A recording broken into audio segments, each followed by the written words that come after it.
Hi, it's Eleanor Hayes from Birthzone here, and today I want to talk briefly about obstetric cholestasis, which is a condition that can occur in pregnancy, and just talk a little bit about what it is and what you might expect if you have this condition. So, obstetric cholestasis is actually known as ICP, that's its technical term, which stands for Intrahepatic Cholestasis of pregnancy. Now, it's a condition where the bile acids that are normally filtered out through your liver into your gut and kind of eliminated in the body can't flow properly. And what that means is there's a build-up of bile acids in the body.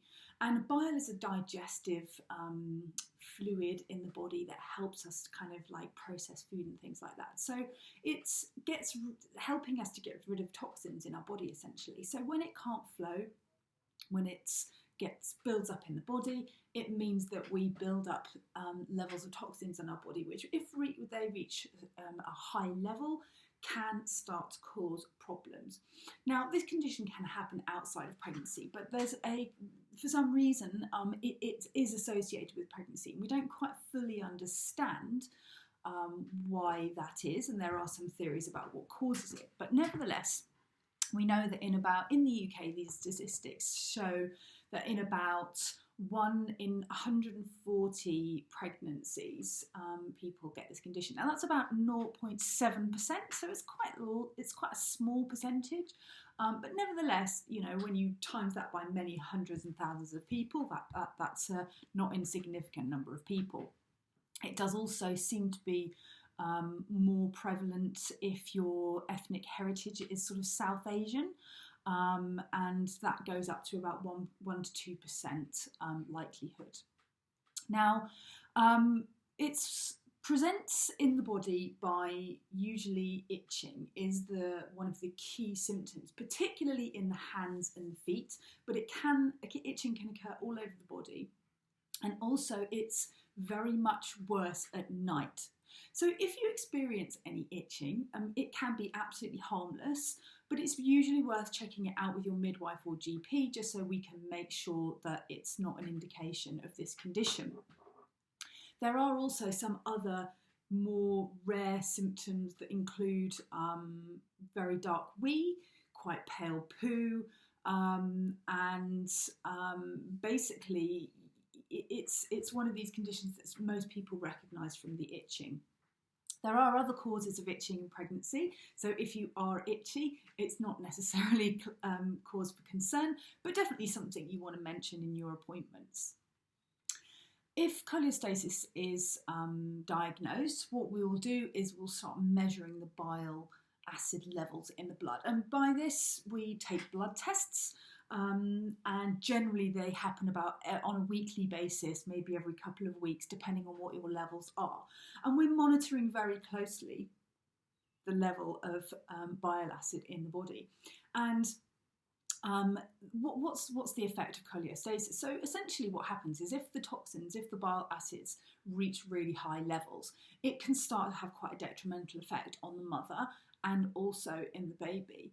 And if this condition is left untreated, it can result in higher risks for the mother in terms of her health, but also in terms of the risks for the baby. And the risks are about having a stillbirth. So this is very serious.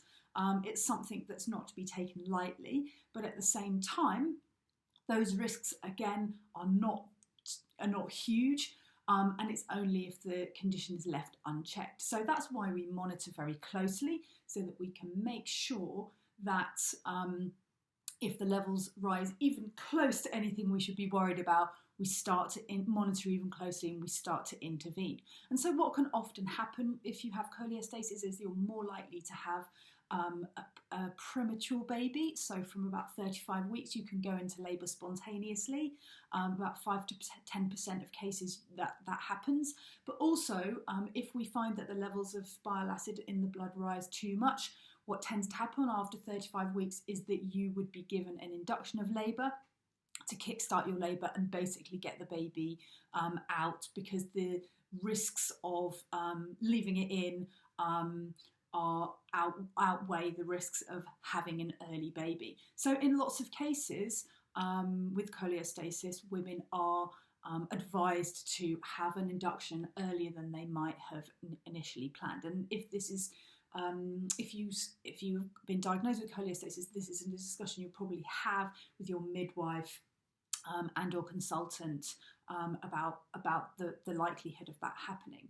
So it's really helpful to get a good understanding about what induction is, all of the different stages of it, and how that's going to impact your experience and your choices, so that if that happens, you feel like you're fully in control and you know exactly what is going on throughout that process. So as always, I encourage you to be as informed as possible, not just of the condition itself, but also the implications of having that condition. And the likelihood is an early induction will be advised. So I want to just finish by reassuring you, if you have this condition, there's no need to worry about yourself or your baby. We know that we will be looking carefully at the bile levels in your blood to make sure that we know exactly what's going on in your body. And at the first sign of those levels rising above normal, we will start to kick in processes to eliminate any further risk. So it's great that we're able to act in this way and take action when needed. I'm going to post a variety of useful links in the comments of this video if you want to do a little bit more reading around cholestasis.